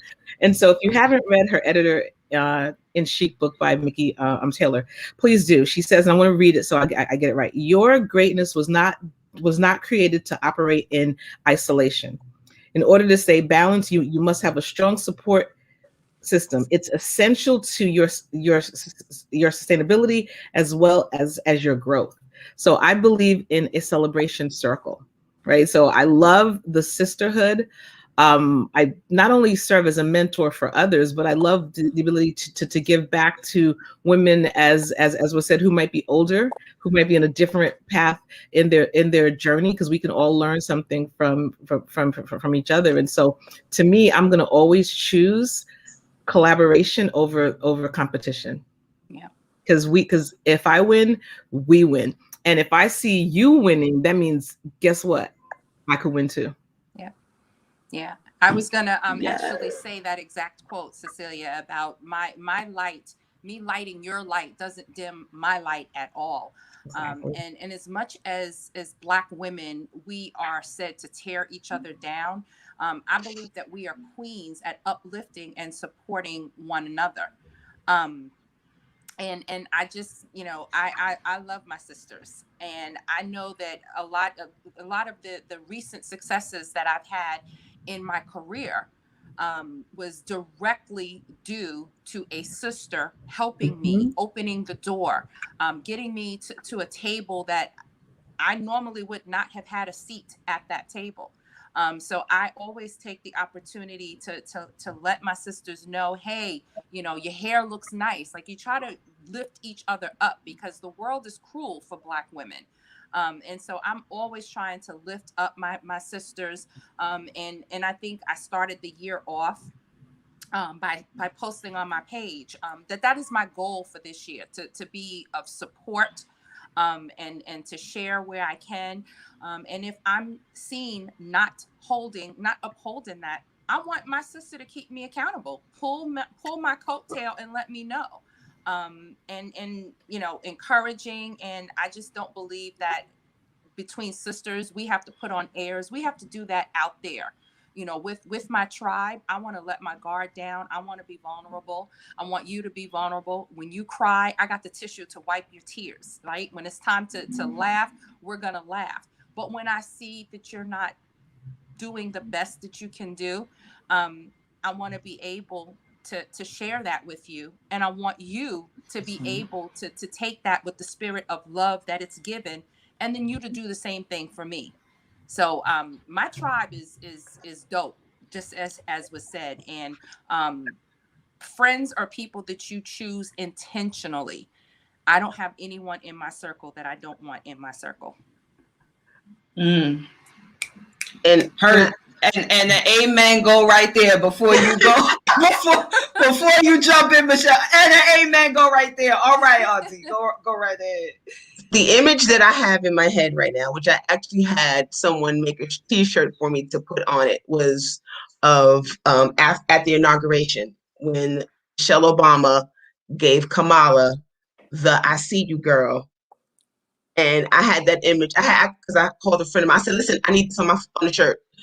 And for me, that is, no matter what my sisters are doing, if they're doing something that's great, I see you. And I'm rooting for you, and I'm behind you. Keep being great and keep being your best self. It doesn't matter if we disagree, because for me, I can learn from that, because you don't have to agree with everything I say or everything I think, or in our disagreement, I can see your side, your perspective, and I can learn from you. For me, just being here is a learning experience for me. I'm learning so much from all of you and all of your perspectives, and I love it. And that is what support looks like for me. If I can support you in whatever endeavors you're doing, I'm going to do it. I am like, I don't care how long I've known you. If you're a sister and you're doing something that's amazing, I'm going to let you know that you're doing something amazing. It could be a Facebook. I can hit you in your inbox like, girl, I see you. Keep doing what you're doing. I love it. I love it. And that's what's, like, I'm like Shay, and like all of you, I have a tribe. I have an amazing tribe. And I've never not had one. You know, I've always had a tribe of supportive sisters in my life. So I'm grateful for that. And I try to be that to those who may not have it, because I know some that don't have that tribe. So I try to be that to them in whatever way that I can. I come from humble beginnings. And my life may not have been like some of you guys, some of the others. So for me, just being in this space with you all is a blessing for me. And you don't know how much it helps me in just moving forward. And when Shay and I created our podcast, Conversations with My Cuz, it was one of those things where, Shay, we didn't do a podcast. And then talking about what we wanted it to be, it was all about elevation, empowerment, and enlightenment. And because we are two Black women, it was about our sisters. Although whoever else can learn or get something from it, that's wonderful. But it was basically targeting us. and that's what we're going to continue to do moving forward. So whatever we do, let's just be great. And I love you all. We love you back. That was beautiful. All right, so we're getting ready to wind down. The conversation always gets so good. We always say we're gonna go an hour and a half, and we always end up going a little bit over it. But we just have one more question at the end. But before we do that, we gonna brag on ourselves, okay? So we all have some amazing and wonderful things that we have created in our lives along with our creator, and we gonna brag on ourselves. And as we said in the pre-meeting before the peoples was here, if you know your sister got something that she should be bragging on that she ain't bragging on or about it, tell on her. Tell on her and let the people know about the great and amazing things your sister is creating. So I will start, and I'm going to start with, I got a couple of brags on the screen. I don't know a lot about everybody, but I got a couple of brags on the screen. Numero uno, Cecilia Nelson Hurt is in this week's Times. Okay, because we have to say her whole name because she's in the New York Times. Okay, Cecilia Nelson Hurt. Okay, she is featured in the New York Times from Thursday. Correct? It was Thursday. Was it Thursday? I think it was Thursday. Yesterday. Sorry. Yesterday. Today's Saturday. Okay. Saturday. So Friday, yes. What kind of week did you have? COVID. It's Blur's Day. Every day is Blur's Day. It's fine. That's a real thing, yes. So congratulations to you, Cecilia. We'll be putting the link in the chat to the article so everyone can read it. Y'all go get those views up, comment on it. She's looking beautiful in the snow with the yarn. And of course, she's talking about knitting, so she has her yarn in bright, vibrant colors. Congratulations, Cecilia. That is absolutely amazing. And I know Michelle and Lachey, they brought it up a couple of times, but we want to really acknowledge Conversations with My Cuz, which is a podcast that Michelle and Lachey created together. They are actual real life cousins. Y'all know we got play cousins and stuff like that, but they for real cousins. And and they created a podcast together that they also vlog. They are live every Sunday night at 8 p.m. here on Facebook and YouTube. Child, they got a DJ. It be lit, like lit. Okay, and if you think they cute and beautiful now, okay, they be zhuzhing it up. They give us a little shoulder sometimes, okay? They give us a little décolletage, okay? You just never know what you're going to get. But the conversation is always so, what's the word I want to use for it? So real, right? Like real conversation. There is straight, no chaser. If you need fluff, child, that might not be the podcast for you. But if you want a straight, real, and like actual conversation, is an amazing, amazing podcast. So shout out to Michelle and Lachey for the creation of your podcast. Thank you. Yancey's been doing this for a while, but I see sis taking a new approach and way. Okay, she fancy. Okay, she got like a broadcast studio and stuff now. You be on the joint with her, you don't even know what it look like on the other side till you go look at it. You're like, hold up, it's all of these graphics and special things upon the screen. And so Yancey goes live as well every Sunday night, and you change the time. What's the time now? So for East Coasters, it's 8 o'clock. The West Coast, we are 5 o'clock. So we have a 3-hour broadcast, but last week we broke our record on YouTube. We went for over 6 hours, and I had wow. to bit, but that's not our record. Our Facebook record is 9 hours. So wow, that's a job. Wait, but listen, can I tell y'all this part? So I went on Yancey's live a couple of times, and the way she does it, it really allows for anybody who would like to come on to get on. And so I got on with her a couple of times. When I tell y'all, I didn't even know. So this is when she was starting at 10. I didn't even know it was 3:30 in the morning. I didn't know it was 3:30 in the morning by the time I was like, oh, wait a minute, I gotta get off of here. My husband, it's 3:30. Jesus. We had a girl get on, because this started on Facebook before my YouTube coach made me get off of Facebook and onto YouTube. So we got on at night, and it was our Friday night group chats. And so this girl got on after work, and she saw him just chat for a little bit and then, go to bed. This woman stayed on the entire night and had to get off to go to work. So she opted to just chat instead of, because we talk about men and women, and it's like being in the locker room with men and hearing what they really think, and then vice versa with women, because I've worked really hard to make a safe space. And so we get into it, and it gets juicy. So, and sometimes we sip in, so. Yeah, that part. Sipping is necessary.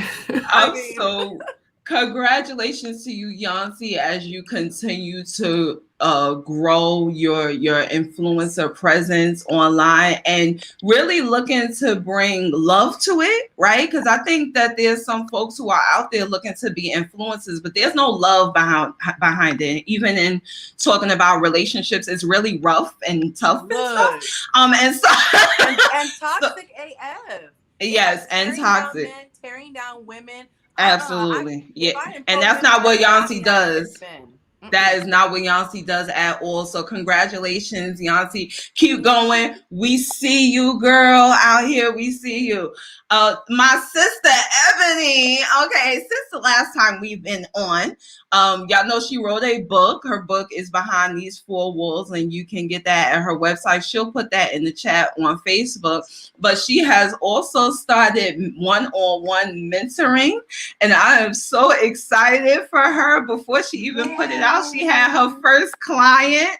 And I just have to say, as her sister and her being the person that I watched growing up, I am so proud of you, Eb, and seeing your growth. Like, you really went and talked to people. Y'all don't understand. Like, she was not talking to people. So to see her now in this space where she's so open to sharing and to receiving and to having these conversations and sharing the wisdom. She's so wise beyond her years, right? Like, she's so sassy and a fashionista, right? But she occurs to me as like my grandma Esther, someone who is very grounded and spirit. Yeah, don't cry though, but but very grounded and spiritual, and like, you know what you're gonna get. Like, when you go to her, you know that you're gonna get the support, and that there are going to be things spoken through her mouth that are going to heal you. And so I so appreciate Eb stepping into who she is, because I think for any of us, we don't have to step into, what we see in our lives. And for some people, they don't, right? And so when folks do, I really want to say thank you, because it's changing and impacting the world. So thank you, E. You really took it to Grandma Esther, right? It's true though. I think that's that's crazy, because we all on here, we got to fight, and we know we do. We fight for consistency. Consistency is a constant fight. And I won't ever give up on fighting for consistency and being consistent, because it's so important. Consistency ministers to people where you can't minister to them. It's a healer, when they know that they, like Jamie's is saying, when you know what you're going to get when you go to a person, whether it's even a reprimand, but it's coming from a loving, safe place. Mm-hmm. So I really appreciate that. But I'm bragging on all y'all. I don't even know y'all, but I'm bragging on all y'all. You guys are wonderful, amazing queens, and I'm always blessed to be in your presence. And this conversation has made me even more excited to be a part of this circle. So blessings, y'all. To you. Thank you. And Karen. So Karen was the only person I didn't know something myself to brag on. So Karen, what you bragging on today? Well, first of all, wait, before I do have something to brag on you about this necklace. Okay. Oh. Can we talk about it? Can we be with it? Okay, because all right, giving me African Queen. Okay. Before she goes, let me just jump in really quick so I can brag on her just a little bit, okay? I mean, as far as all that she does, she's an amazing auntie to two beautiful children, a girl and a little boy. And I love watching her post, her videos when she's with them. And I just love that. She's not a So you mother, just brought but she tears to has my her, eyes. and she loves those children. And like, why am I getting so emotional? You know, I'm just emotional anyway, because menopause is just terrible. And she's an amazing sister to me. She's super supportive. No matter what, if she thinks something's going on because maybe something I might have posted, she's in my inbox like, "Girl, you good?"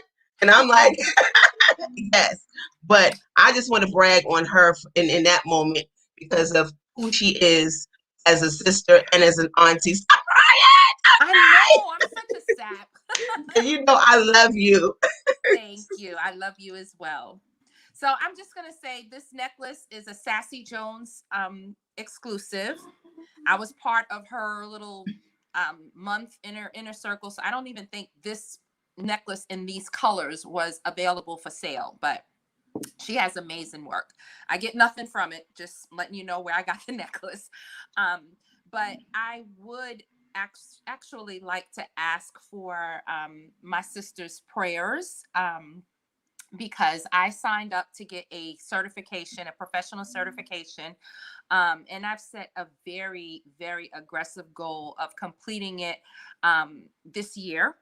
And so keeping my fingers crossed and with studying and prayer, I hope to be able to say that I am a certified AML and fraud professional. So I got a lot of work to do this year. So that's my brag, because that's what I'm going to be spending my time on. I love that. And can we say you already are a certified AML? I don't know all the terminology, but already AML certified. And we're just waiting on the manifestation for it to actually, we just waiting for this world to catch up with what has already occurred in the spiritual realm. We're clear. We are clear. So you ain't got to be hoping and wishing and praying. It will be, Karen. We got you. And any way that we can support you, please let us know. So we're winding down. We're coming down to the last couple of minutes. So I want to bring Uncle Jerome back in. Karen, we're sending you big, big hugs. Sending y'all hugs too. This was amazing. Oh, wow.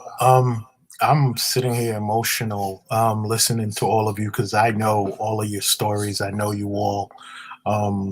And it's a blessing to have all of you be with us. And I just want to bless each of you ladies with words from two women that really struck me about each of you. The first one is: women, if the soul of the nation is to be saved, I believe you must become its soul. And that's by Coretta Scott King. The other one is: Black women have had to develop a larger vision of our society than perhaps any other group. They have had to understand white men, white women, and Black men. And they have had to understand themselves.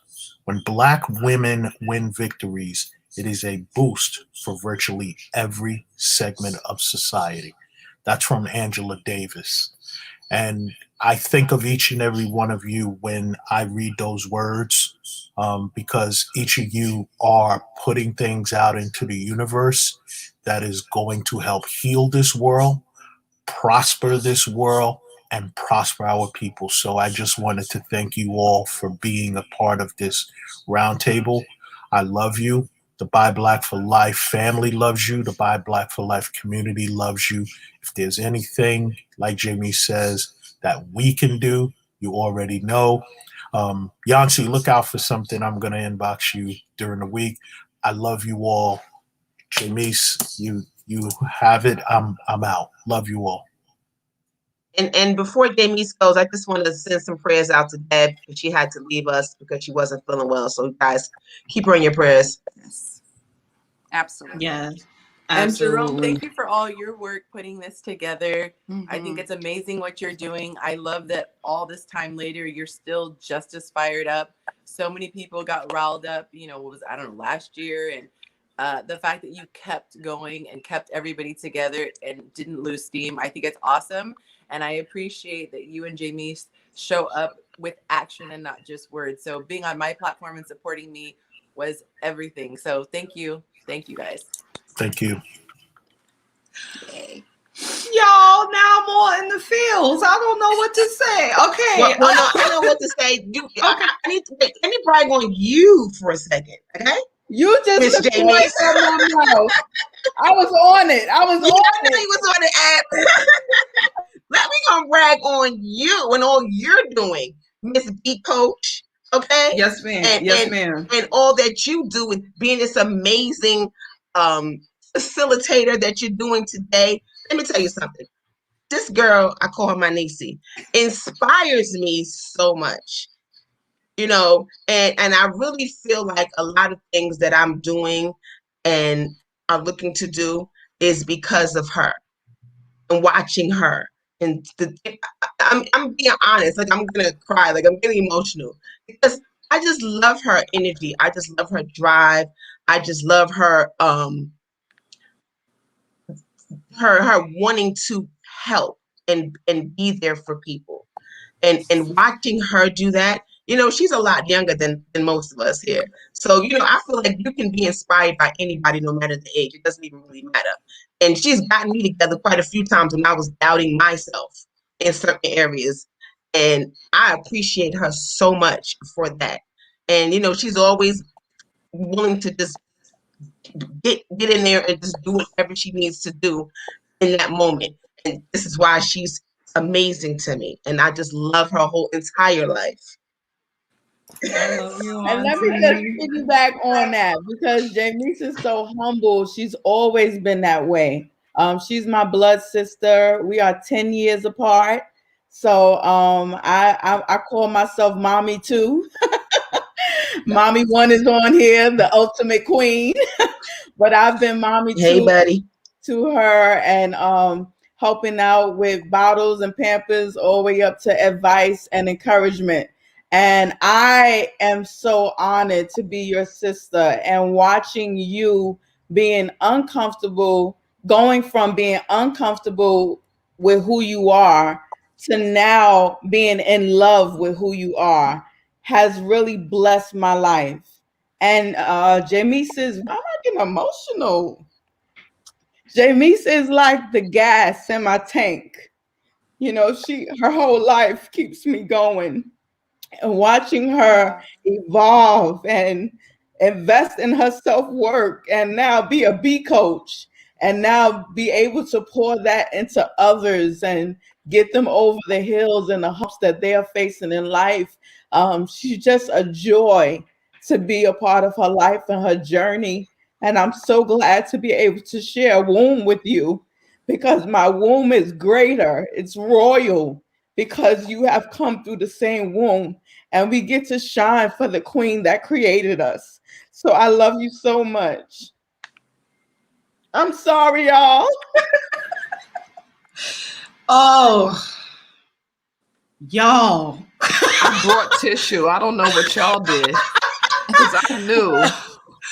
I just I so appreciate that. I am I'm so grateful for the women who came before us who knew in some way, shape, or form that this would happen, right? That we would be together in this way. And how we in learning love from them and what it meant to be a sister and what it meant to be in community, how we get to be with one another. I'm so grateful that I get to be supported by women like y'all. I am My environment is a product of me, and I'm also a product of my environment, and so I think it goes both ways. So thank y'all. Listen, we had one more question, but y'all, y'all got me. Oh, okay, and so. Thank y'all. I appreciate that. The brag on is going to be happening all month long. And so we'll do our last question. And then I'll do the announcements and we go for real get out of here. Cause y'all, we like the people in the church that like church in, and then they still be sitting there. We going for the long haul right now. Okay. So the question is, and response like popcorn, and it doesn't have to be a long response, but what does Buy Black mean to you? What does Buy Black mean to you? And I'm going to start off with Yancy, and we'll work our way back to myself. I'll finish up with some announcements, and then we're going to get out of here. And I appreciate it because I have to go pick up my son.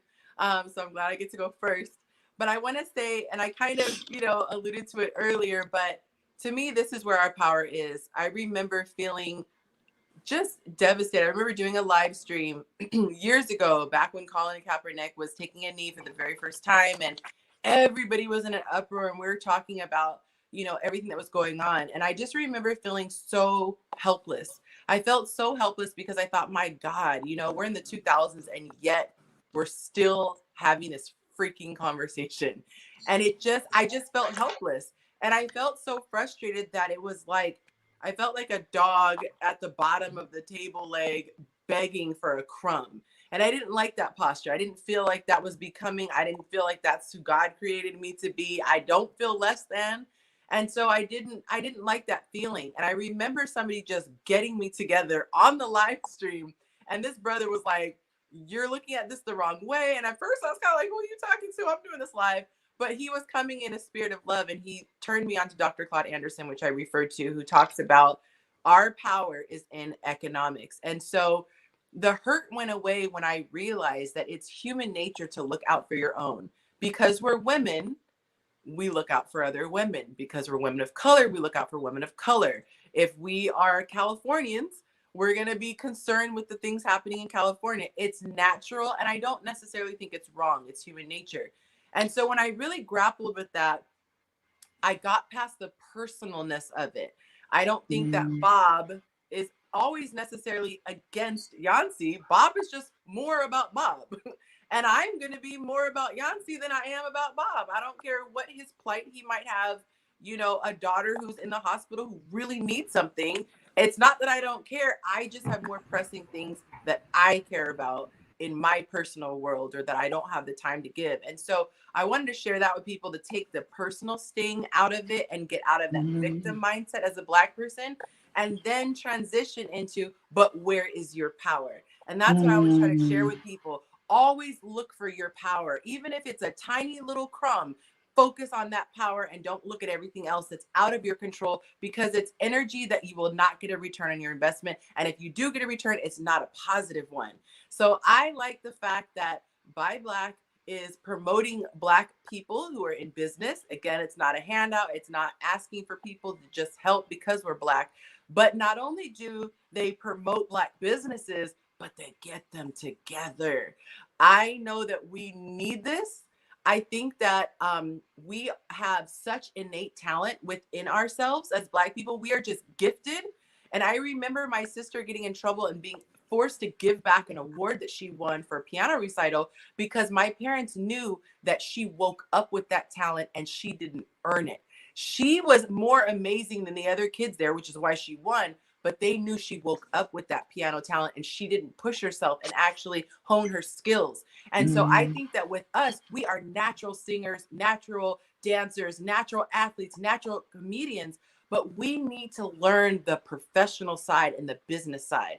And so that's something that I've seen in this group that I've not seen anywhere else. Going, sis, don't do business in your DM. Get an email address, get a website, put this stuff here. I think that is amazing, because it goes beyond that immediate sale and it pushes you into professional success in your career. So I think that is awesome.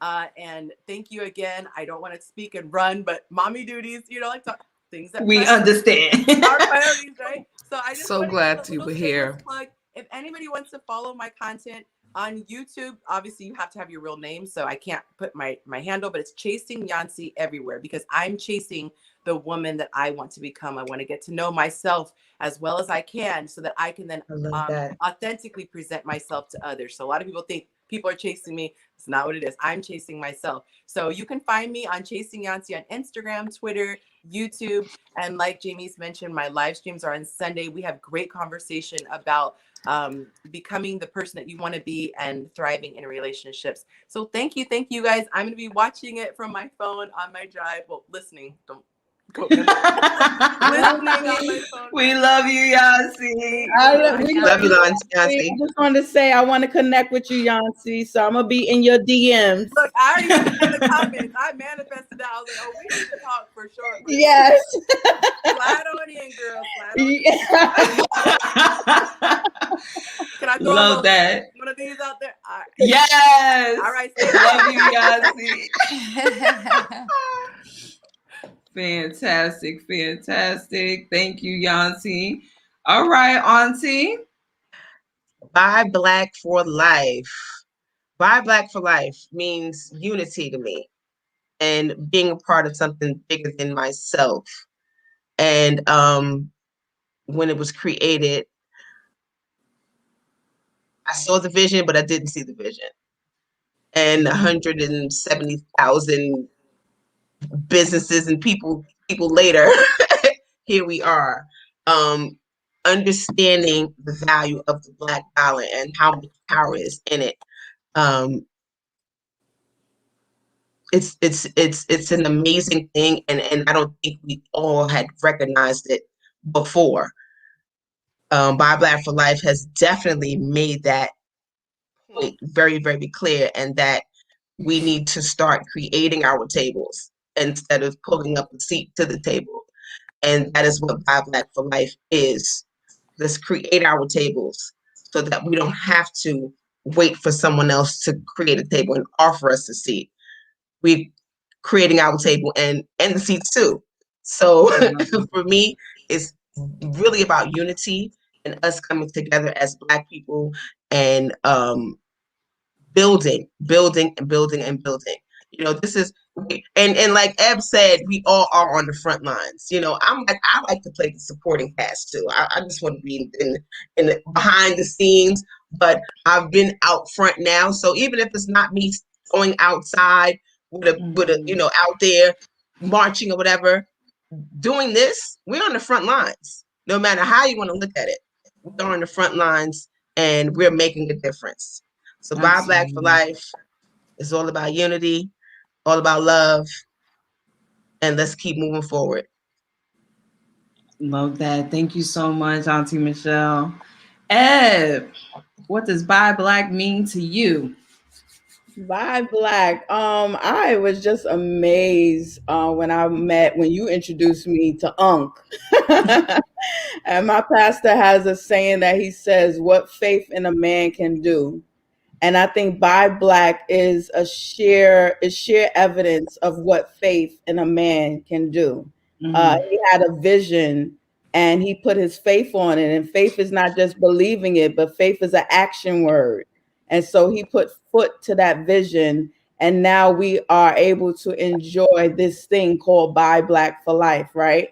And so, as the old saying says, it's a poor frog that doesn't praise his own pond. And so I feel like this is an opportunity for us to praise our own pond and to do it. What I like about it is that he does it on a level of excellence. Excellent. There is a standard of excellence. I've seen so many groups, Black organizations, groups come together, and the only requirement is that you just be Black or brown. You know, there aren't any other standards. It's just, we're just going to get together and be Black and brown, family and doing whatever we're doing. But Uncle Jerome sets a standard. We're not just going to come together, but we're going to come together in excellence. And if you're not with excellence, then you can't be a part of this group. So I appreciate that. It's encouraging to me. He's always shown me so much love, and now I get to enjoy his beautiful wife, and I can see, that she's a loving, caring person. And I appreciate you being a mentor, because I feel like that a lot of women need to hear from you. So kudos to you, hats off to you. But I'm blessed by it. I think it's an awesome group, and I'm honored to be a part of it. And it just makes me want to continue. But when I know that I can connect with people that understand where I come from and understand what it takes to get to where I'm going. So it's definitely a blessing. Absolutely. Uncle's probably somewhere crying. I love you all. We love you all. You know he is. Yes. Lachey, what does BuyBlack mean to you? When I thought about that question, it just made me write down a couple of words. Support, supporting, beauty, power, and building, and self-sustaining. And I think BuyBlack4Life shows, when you look at the talents and all the wonderful creations that we have the capability of being self-sustaining. We don't have to go and spend our dollars elsewhere. We truly can create an environment where our Black dollars cycles with us in every way. Like, what can we not find yet? It's just someone that when you go in there and you say, does anybody have it? Somebody's probably on their way creating it, right? So I'm ready for my cell phone to be a Black-owned person's company, because we can do that. I'm ready to buy pots from a Black person that created it, because we can do that. Like, it doesn't matter what the product is, food, my pots, I'm gonna put my plants in. I saw somebody, I'm like, this is where I need to spend my money every single day. Amazon, what? BuyBlack4Life. That's what BuyBlack4Life is for me. That one-stop shop to greatness. Come on, one-stop shop to greatness. Yes. I love that. Thank you so much, Lachey. Karen, what does BuyBlack mean to you? So I have my BuyBlack statement, but if I may just step back a little bit and reverse it.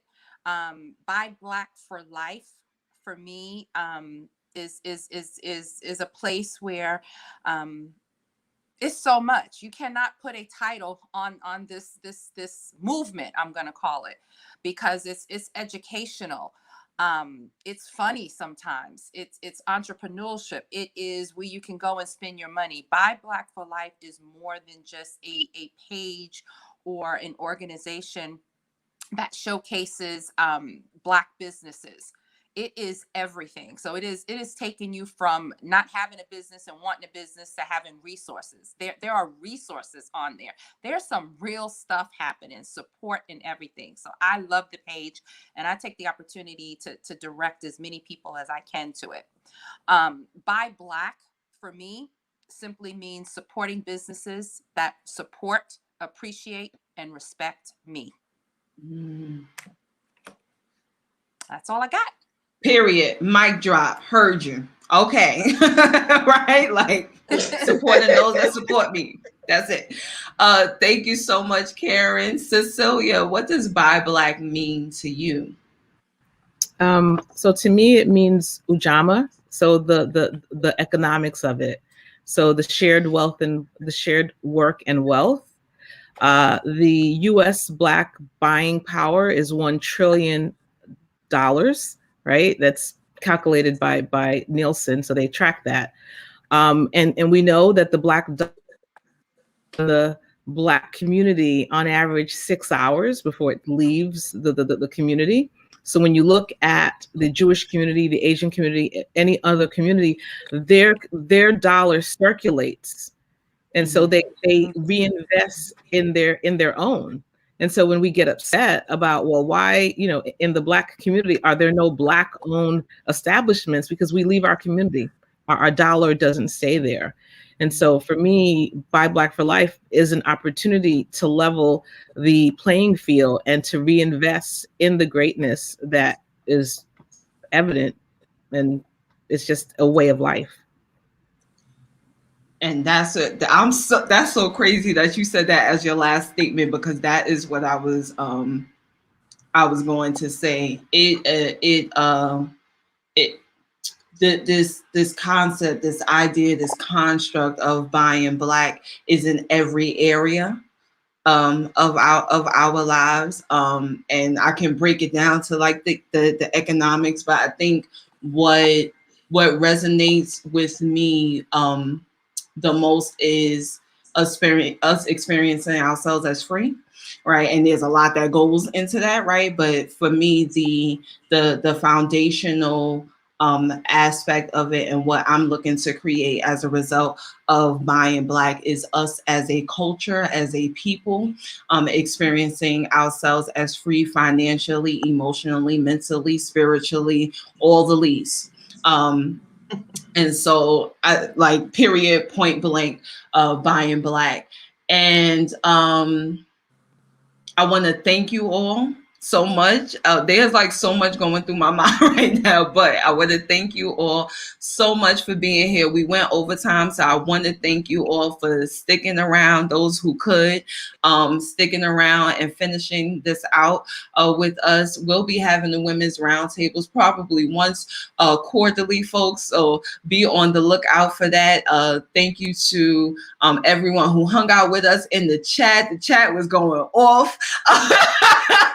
And folks had some stuff to say. Some of it I couldn't put on the screen because it was like a paragraph of it would have blocked the screen. But y'all, if you're watching the replay or if you just catch it later on, please go in the comments. This is about having a conversation. So not just the women who are on screen, but those of you who want to interact in the chat as well. Feel free. We'll be in and out of the chat, chatting back with you. And we'll be back next week. Let me bring Unc in. I'm going to bring Unc in. Ladies, stick around. Don't go anywhere. We're just going to move you to the background. Thank you so much. Am I forgetting any announcements? I feel like I'm forgetting something. I think about the only thing that we just need to share is that with it being Women's History Month. Can you turn down your other device or mute it? I think that's Cecilia being in the other room. Hold on. Oh, okay, got you. No, we're good. So I just the fact that we have our Women's History Month and the videos that are dropping where the women are bragging on their tribe. We still have spots open. So I ask anyone who would like to participate. And if you don't know, you better get to know, because there's some amazing videos that have already dropped and some that are getting ready to drop. So I'm holding space this week for all of our panelists that this week your videos get to drop. But if you are interested, just inbox me, Jerome Hurt. I want to give space to all of our women to brag on your tribe, because we are going to kill that myth that our sisters cannot brag on each other, cannot love on each other, and, cannot support each other. That is not true. That is not a myth that comes from our community. So we are going to be upfront and unapologetic about it. So that's about all. And Jamie, thank you for an amazing conversation. Yes, I was over here boo-booing. Ebony, oh, you, man. Ebony, I love you. I love you all. My love y'all. heart is full. So one thing before we end, Uncle, I want to say about the brag on. So please inbox Uncle Jerome or any of the co-founders if you would like to do a video. But if you just want to do a post and write it out, feel free to do that. We'll have just hashtag it, brag on my sister, and you can brag on your folks. Remember not to include any pricing, and follow all of the group rules that can be found under the units within the group. All right, we for real getting out of here. We love y'all. We will see y'all later. Y'all already know what it is over here for the love of our people. We'll see y'all next time. Love y'all. Bye.